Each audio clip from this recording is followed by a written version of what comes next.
Hello and welcome to another episode of Where's the Logic? In this show, we talk about everything that made sense this week and everything that did not. So let's begin.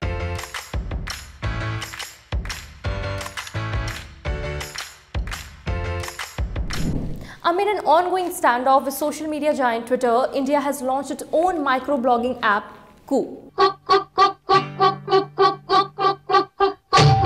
यार गाना तो सही time पे cut कर दिया करो. The homegrown alternative of Twitter now has witnessed 3 million downloads in the past few days. The co-founder and the CEO of the company, Aprameya Radhakrishna, said that they continue to see an unprecedented spike in the new users. Koo was one of the winners in the social category of Atmanirbhar Bharat App Innovation Challenge. Atmanirbhar you say. हमें तो कुछ और ही पता चला है. The indigenous truly Atmanirbhar Bharat app is a Chinese investor Xunwei Capital on board, which is expected to exit the company soon, as the co-founder has said.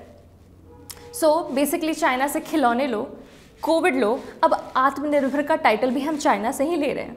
तो हम क्या कर रहे हैं? Interestingly, Radhakrishna also took to Twitter to confirm that Koo is an Indian registered company with Indian founders. So Indian company, Indian followers, लेकिन पैसा कहीं और का. ये कैसी नाइंसाफी. Another important question here, Twitter को कॉपी किया तो ठीक है, लेकिन लोगों तो कुछ और ले लेते यार. थोड़ी तो क्रिएटिविटी दिखाओ. It's also being reported that Koo is a leaky app. नहीं, डाइपर नहीं चाहिए. छोटी मोटी चीज़ें लीक हो रही हैं, जैसे आपका phone number, email address, name, etc. ज़्यादा कुछ नहीं. Just enough to get you in trouble. Apparently, a French researcher, Robert Baptiste, has said that Koo is a leaky app. He said that after he spent only 30 minutes of the app, he found out that app needs Mammy Poco Pants. ये है Mammy Poco Pants.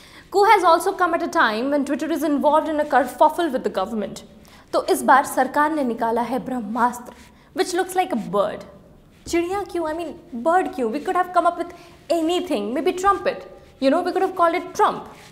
But wait, isn't Trump banned permanently from Twitter? Speaking about Atmanirbhar, pilots अब training पे निर्भर हो गए. हम तोड़ गए जब तुम झुकी. So pilots have become dependent on training in order to successfully take off a flight. Amidst the ongoing pandemic, when the flight services took a hit, pilots say that they have become rusty as they have forgotten how to fly a plane. Some have landed wrongly, while some have forgotten the mechanism of the plane.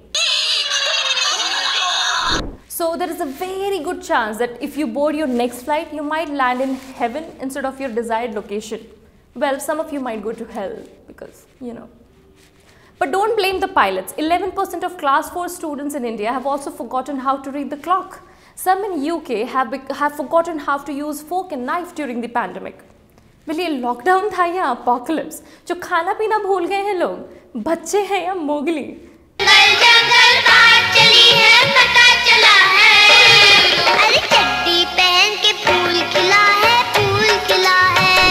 Moving on, while people have forgotten how to read the clock or fly a plane, some have also forgotten कि भैया चोरी किस हद तक करनी है.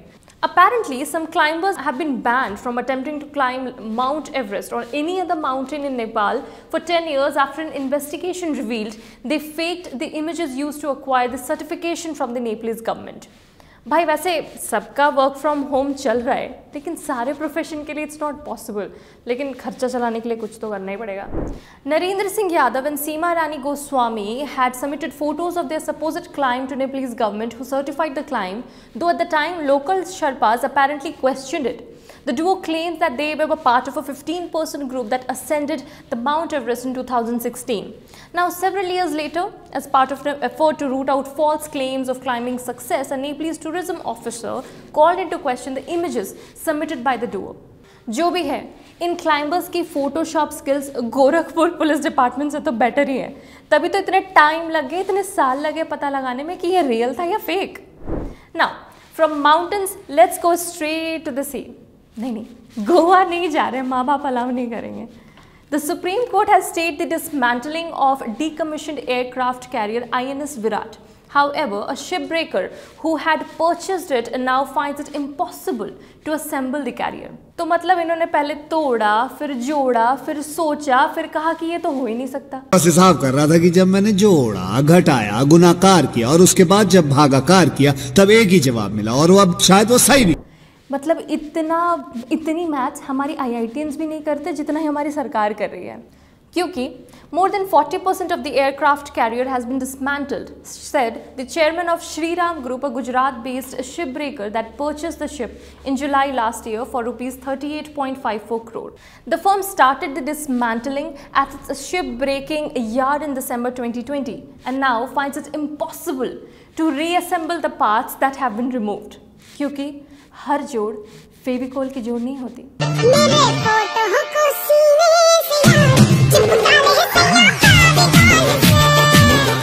In July 2019, the government informed Parliament that the decision to scrap Virat was taken after due consultation with Indian Navy. तो जिस तरह हमारे ट्रेन्ड ड्राइवर्स कहीं से भी यूटर्न ले लेते हैं, हमारी गवर्नमेंट भी अपने ही डिसीजन से अब यूटर्न ले रही हैं। Well, that's all for today. We'll be back soon with more news and more fun. Till then, stay logical.